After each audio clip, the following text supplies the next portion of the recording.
नमस्कार। ग्रामीण महिला विद्यापीठ एकलव्य चैनल पर आपका स्वागत है।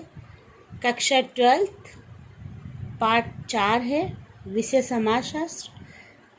पाठ का जो टॉपिक है वो है भारत में संरचनात्मक परिवर्तन, परंपरा, आधुनिकता, औद्योगिकरण और नगरीकरण। इसमें हम औद्योगिकरण तक का टॉपिक आज हम क्लियर करेंगे। भारत में संरचनात्मक परिवर्तन, जब से भारत स्वतंत्र हुआ है या स्वतंत्रता से पहले का जो भारत है, इसमें परिवर्तन होता आया है। भारत में संरचनात्मक परिवर्तन कई वर्षों से होता आ रहा है, जो निम्न प्रकार से। औपनिवेशिक काल में हमारा भारत कैसा था, उस समय भी परिवर्तन होता आया है। ब्रिटिश उपनिवेशवाद पूंजीवाद व्यवस्था पर आधारित था। जो अंग्रेजी टाइम था, जो अंग्रेजों का टाइम था, वो किस पर आधारित था? पूंजीवाद पर। क्योंकि उपनिवेशवाद का अर्थ होता है एक देश का दूसरे देश पर शासन। एग्जाम में औपनिवेशिक काल क्या है, औपनिवेशिक काल की संरचना में क्या परिवर्तन है, तो यहाँ से भी क्वेश्चन बनकर आता है। पूर्व औपनिवेशिक काल के शासकों ने भारत के आर्थिक आधार में कोई हस्तक्षेप नहीं किया, परंतु अंग्रेज़ों ने प्रत्यक्ष रूप से आर्थिक व्यवस्था पर हस्तक्षेप किया। क्यों? क्योंकि उन्होंने कच्चा माल से हमारे यहाँ पर व्यापार वो करने लगे। अंग्रेज़ों ने भू स्वामित्व, फसल चक्र पे, फसल का निर्धारण करने में, उत्पादन प्रणाली में, वितरण में, व्यवस्था में, सभी जगह अंग्रेज़ों ने अपना हस्तक्षेप किया। उन्होंने अपने हितों की अधिकतम पूर्ति हेतु जंगल पर भी नियंत्रण कर लिया, जिससे जनजातियों एवं चराहों के सामने आवास तथा पशुचारण की समस्या उत्पन्न होने लगी। सब जगह अंग्रेजों ने अपना क्या कर लिया? वर्चस्व कर लिया। अंग्रेजों ने अपने आर्थिक हितों की अधिकतम पूर्ति हेतु भारतीय लोगों की गतिशीलता में भी वृद्धि की, चाय के बागानों में भी की। वहाँ पर चाय के बागानों के लिए वो श्रमिक बिहार, झारखंड से बंगाल और मद्रास से पेशेवर लोगों को तथा अन्य सेवा हेतु देश के दूसरे मांगों में उनको भेजा जाता था।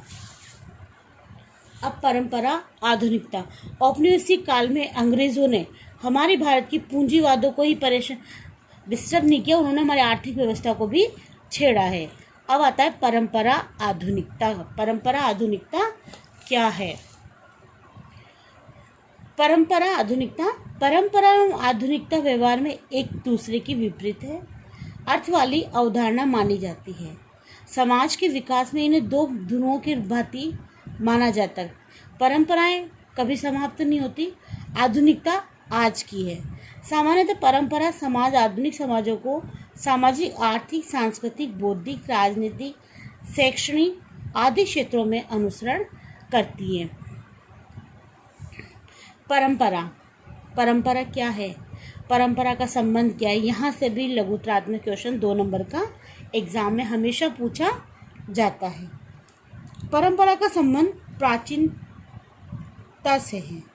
प्राचीनता से जो रीति रिवाज चलते आ रहे हैं उसे परंपरा का संबंध है। हमारे पूर्वजों द्वारा बनाए गए रीति रिवाज, जो हमारे पूर्वजों द्वारा बनाए गए रीति रिवाज, शादी के टाइम पे, मृत्यु के समय, और रीति रिवाज, प्रथा, विश्वास, व्यवहार आदि जो हमें विरासत में मिले हैं, वो सब परंपराएं कहलाती हैं। पूर्वजों के द्वारा जो हमें प्रथाएं, विश्वास आदि हमें व्यवहार मिले हुए हैं, वो क्या कहलाता है? परंपरा कहलाती है। परंपरा में सामान्यतः परिवर्तन के प्रति विरोध पाया गया है। योगेंद्र सिंह जी ने अपनी पुस्तक मॉडर्नाइजेशन ऑफ इंडियन ट्रेडिशन, इस पुस्तक का नाम भी एग्जाम में पूछा जाता है। योगेंद्र सिंह जी की पुस्तक का नाम क्या है? मॉडर्नाइजेशन ऑफ इंडियन ट्रेडिशन में भारतीय परंपरा की विशेषता के बारे में बताया। अब इन्होंने परंपरा को 4 भागों में डिवाइड किया है। कितने भागों में बांटा इन्होंने? 4 भागों में। सामूहिक संपूर्णता, संस्थानन, परलोकवादी और निरंतर। वो क्या मानते हैं परंपरा को? सामूहिक संपूर्णता, समूह की प्रधानता मानी गई है। कोई भी कार्य करते तो समूह में होकर ही कार्य किया जाता है। संस्करण, ऊंच नीच की असमानता, ऊंच नीच के भेदभाव को मिटाने की बात परंपरा में कही गई है। परलोकवादी, मोक्ष की प्राप्ति के लिए ईश्वर को मानना, ये परंपरा में दिया गया है। निरंतरता, पुनर्जन्म, कि व्यक्ति मरा है तो उसका दोबारा जन्म होगा, ये भी परंपरा के अंदर दे रखा है।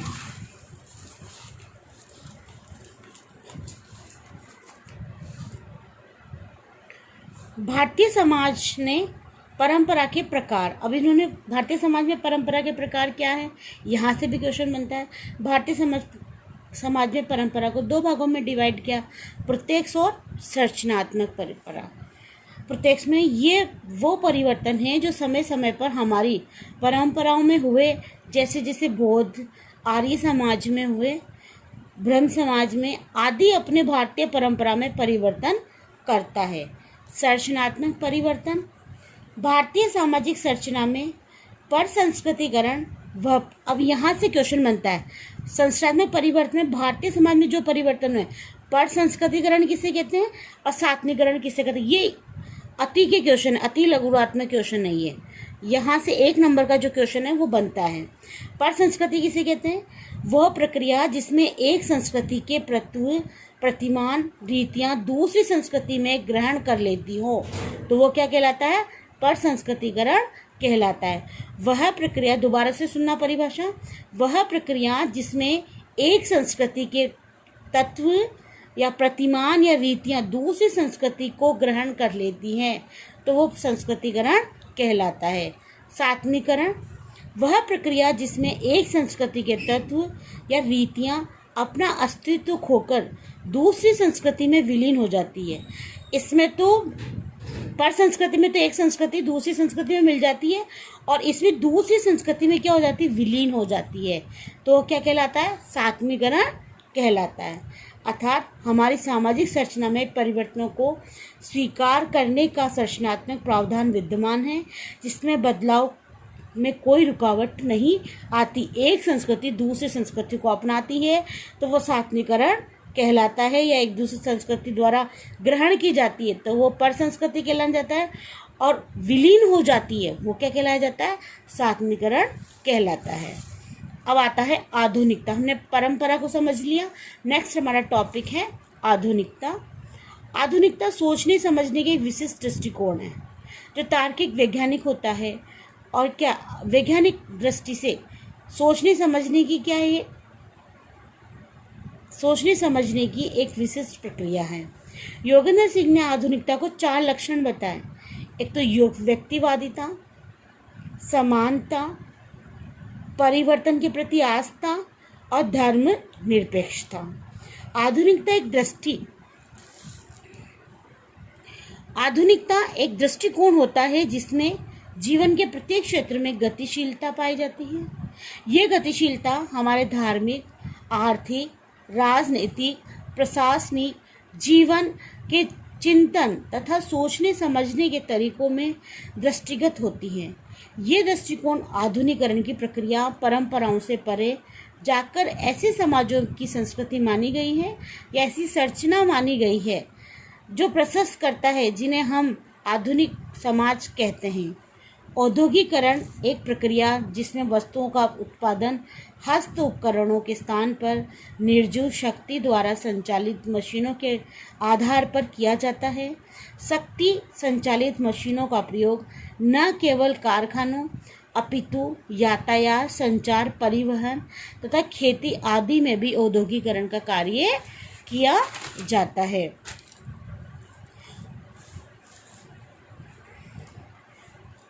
औद्योगिकरण का संबंध यांत्रिक उत्पादन का उदय से है, जो शक्ति को गैर मानवीय संसाधन जैसे वाष्प तथा विद्युत पर निर्भर करता है। ब्रिटेन औपनिवेशिक काल में ब्रिटेन औद्योगिकरण करने वाला पहला समाज बना जिसमें सर्वप्रथम के लोग ग्रामीण और नगरीय थे। कैसे लोग माने गए थे?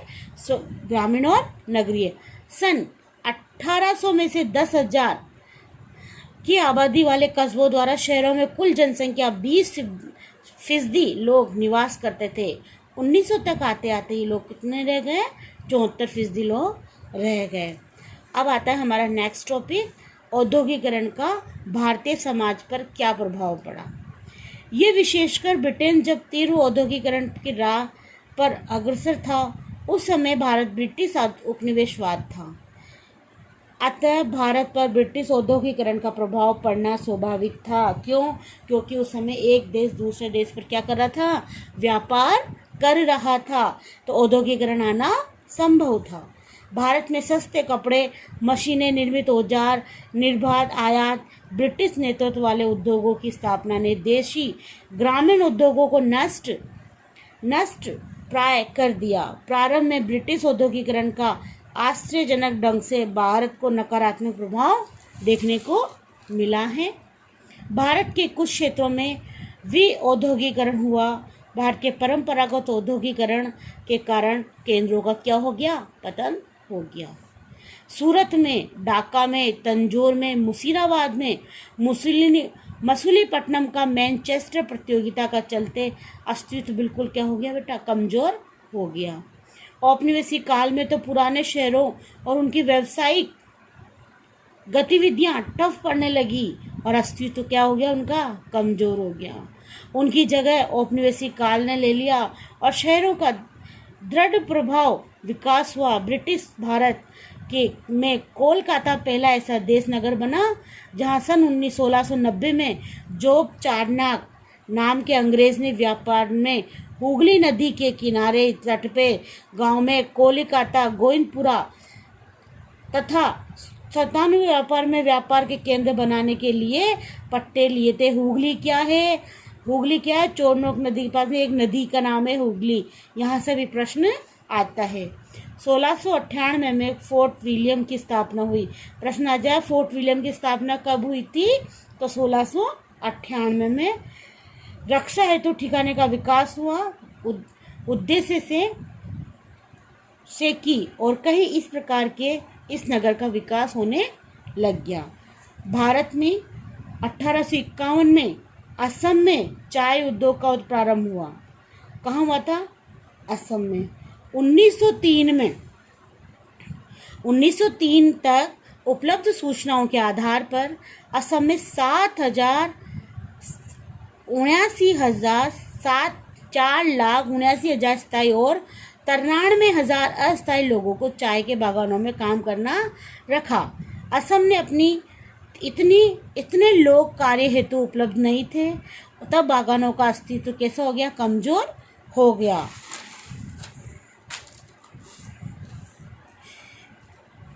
इस वेग के लिए बागान के मालिक ठेकेदार सहमत नहीं थे। उन्होंने अंग्रेजों ने इन स्थितियों को निपटने के लिए ऐसे कानून बनाए कि गरीब मजदूरों के पास कोई भी विकल्प नहीं बचा। अंग्रेजों ने transport of negative labours act number 111 1863, जिसका 1865 और 1870 और 1873 में संशोधन किया गया, का प्रयोग करके मजदूरों का प्रलोभन बल भय के द्वारा असम भेजा गया। अगर कोई मजदूर इस निर्देश को पालन नहीं करता है तो उसे जेल हो सकती थी। दूसरी तरफ बागानों के मालिक अंग्रेजों का रहन सहन शाही विलासिता के जैसा भरपूर रखा था। अब भारत में औद्योगिकरण के परिणाम क्या निकले, यहाँ से भी इम्पोर्टेंट क्वेश्चन है। यहाँ से 6 नंबर का क्वेश्चन बनता है कि भारत में औद्योगिकरण क्या है, भारत में औद्योगिकरण के परिणाम क्या है।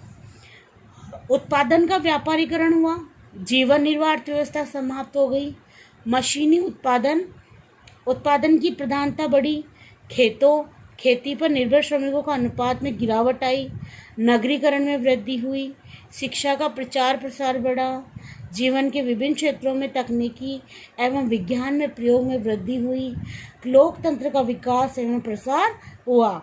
धीरे धीरे विकास देश का आर्थिक स्थिति से, व्यापारिक स्थिति से और रहन सहन खान पान सब में औद्योगिकरण के कारण परिवर्तन हमें देखने को मिला है। भारत में औद्योगिकरण के परिणाम, औद्योगिकरण किसे कहते हैं और औद्योगिकरण औपनिवेशिक काल, यहाँ से क्वेश्चन 100% आता है।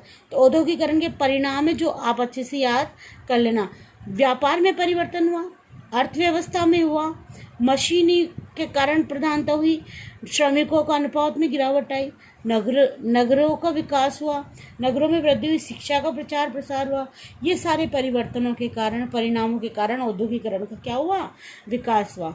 अगर हमारा ये से को तो धन्यवाद।